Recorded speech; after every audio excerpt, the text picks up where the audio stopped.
Welcome to Evermore Love. Hey there, beautiful souls. If you're new here or just tuning in, welcome to Evermore Love, your cozy corner for heartwarming stories that teach English while tugging at your heartstrings. Today's tale is a roller coaster of romance, mistakes, and second chances, perfect for brushing up on your listening skills and feeling all the feels. We've got an original story just for you. I Married the Wrong Twin. Before we dive in, I have a quick favor to ask. We're so close to hitting 1K subscribers, and your support means the world. If you love these stories, hit that subscribe button, turn on notifications, and most importantly, stick around for the full video.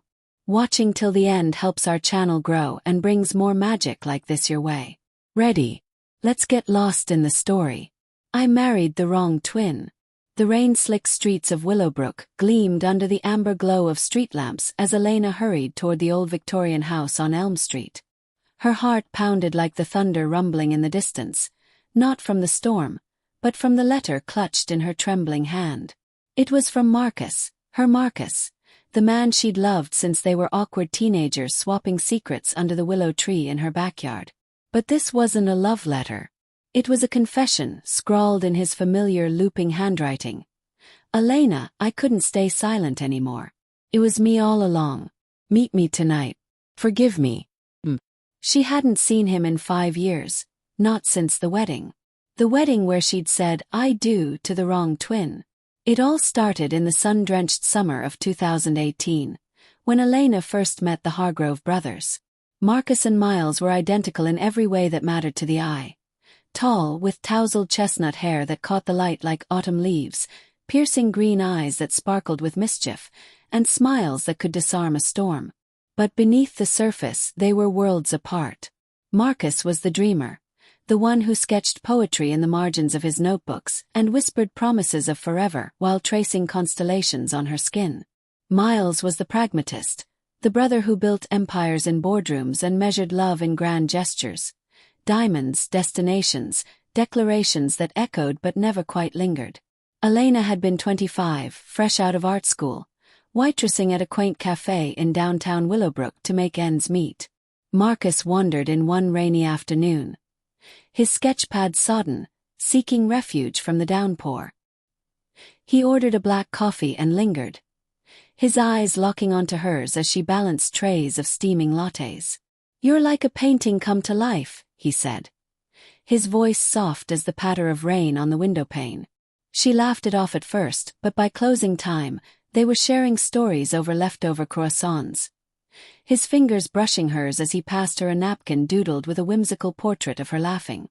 From that day it was magic. Stolen afternoons in hidden meadows where he'd read her his unfinished poems, the words weaving through the wildflowers like threads of gold. Nights curled on her tiny apartment couch, watching old black and white films, his head on her lap as she ran her fingers through his hair. He taught her to see the beauty in the broken, how a cracked teacup held stories of resilience, how a faded photograph captured eternities in a single frame. You're my muse, Elena, he'd murmur, pulling her close. Without you, I'm just lines on a page. But life has a cruel way of blurring the lines. Miles entered the picture at a family barbecue, 6 months into their whirlwind romance. The brothers had always been close, but Miles, back from a business trip abroad, saw Elena and felt something stir. A competitive fire, perhaps, or the ache of seeing his twin so blissfully entangled. He started joining their outings, his charm a polished counterpoint to Marcus's raw vulnerability. At first, it was innocent, Miles cracking jokes to ease Marcus's shyness, footing the bill for dinners Marcus couldn't afford. Elena adored them both like brothers in her own right. Then came the accident. A late-night drive home from a gallery opening, Marcus behind the wheel, Elena's hand in his. The road twisted like a serpent in the fog, and a deer bolted from the shadows. The car spun, metal screeching against guardrail, glass shattering like brittle promises. Marcus walked away with bruises and a fractured wrist. Elena emerged unscathed but forever changed, her laughter a little quieter, her trust a fragile thing. In the hospital waiting room, Miles arrived first. He held her as she sobbed, his arms steady where Marcus's would have trembled. "I've got you," Miles whispered, his voice a lifeline in the chaos. When Marcus finally emerged, bandaged and dazed, the doctors warned of complications, a mild concussion that fogged his memory in fleeting waves. For weeks, as he recovered, the fog lingered, turning brother against brother in the subtlest of ways. It was Miles who proposed first. Not with Marcus's poetic whispers, but with a ring that caught the light like a captured star, a 3-carat diamond flanked by sapphires, presented on bended knee in the rose garden of his family's estate. "Elena, you've brought light into our lives, into my life. Marry me. Let me give you the world you deserve." The words were sincere, laced with the quiet desperation of a man who'd watched love slip through his fingers once before, years ago with a fiancée who chose stability over his wild heart.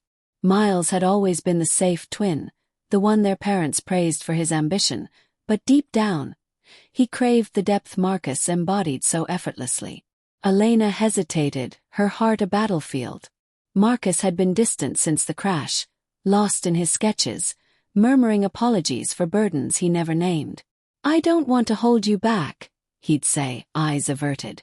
She convinced herself it was the accident talking, the fear of failing her.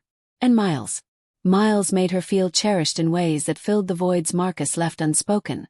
Lavish weekends in Paris where they'd dance under the Eiffel Tower's glow, his hand warm and sure on her waist. Quiet evenings in his penthouse where he'd cook her favorite paella, steam rising like dreams from the pan, his laughter chasing away her doubts. The wedding was a fairy tale scripted by society. White lilies cascaded from arched trellises in the grand cathedral, sunlight filtering through stained glass windows in hues of crimson and gold. Elena walked down the aisle in ivory silk that whispered against her skin, her veil a cascade of lace like whispered secrets. The brothers stood side by side as best men, their tuxedos mirror images, smiles identical yet aching with unspoken truths.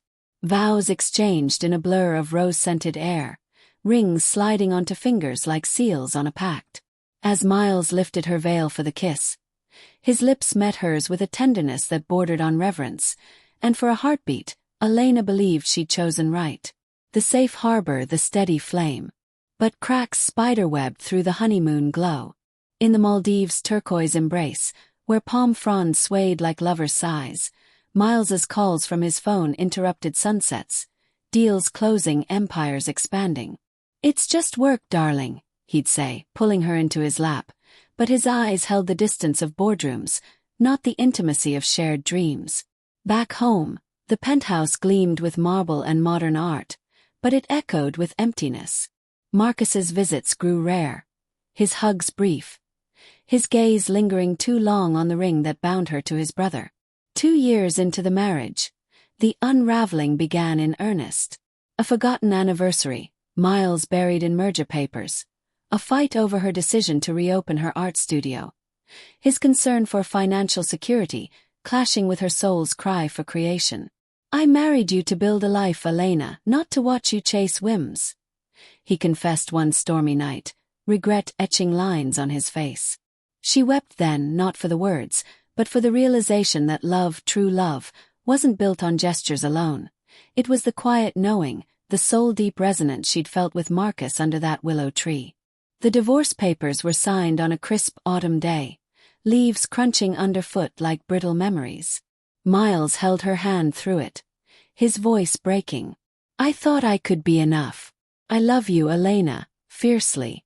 But I see now, I was mending a heart that beat for another." He moved to New York for a fresh start, their parting a gentle ache rather than a wound. Elena returned to her apartment, the one with paint-splattered floors and windows that framed the stars, and began piecing herself back together, canvas by canvas, stroke by stroke. That's when the letters started. Unsigned at first, slipped under her door like secrets from a ghost. Poems of longing, sketches of her face in moonlight, words that pierced her like arrows. "In your absence, I've become the shadow of the man you loved." She knew it was Marcus, had always known in the recesses of her heart. The accident's fog had lifted, but guilt had descended like a shroud. He'd confessed to Miles years ago in a tear-streaked confrontation by the family lake. She's yours now, brother. I stepped aside because I thought it would save us all. Miles, ever the protector, had shouldered the lie, proposing to spare Elena the pain of choosing, to give her the stability Marcus's instability couldn't. The final letter arrived on the eve of what would have been their 3rd anniversary. I married the wrong twin, it began, but you married the right heart, even if it wore my brother's face for a time. Elena's tears blurred the ink as she read of his years in solitude, wandering Europe with his sketchpad, capturing cathedrals and canals that paled against memories of her smile. Come home to me, it pleaded. Let me prove that love, once true, doesn't fade, it waits. Now, standing on the porch of the Hargrove family home, rain mingling with her tears, Elena knocked. The door creaked open, and there he was. Marcus, older but unchanged, his green eyes brimming with the vulnerability she'd craved. No words at first, just arms enveloping her, the scent of sandalwood and fresh paper wrapping around her like a long-lost blanket. I thought I'd lost you forever, he whispered into her hair, his voice cracking like thunder finally breaking. They talked till dawn, words tumbling like the storm outside. Apologies for silences, confessions of love that had never wavered. Miles called at sunrise, his voice warm with blessing. Be happy, both of you. I found my peace in letting go. In the garden, under the willow that had witnessed their youth, Marcus knelt, not with a ring but with a sketch, the two of them entwined in vines of gold forever etched. Marry me, Elena. Not the twin. Not the dream. Me, the man who's loved you through every mistake. She said yes with a kiss that tasted of rain and redemption, their hearts sinking like the first brushstroke on a blank canvas. In the years that followed, their love bloomed wild and unscripted. Art shows in lofts alive with laughter, quiet mornings with coffee and couplets, nights where his poems became their lullabies.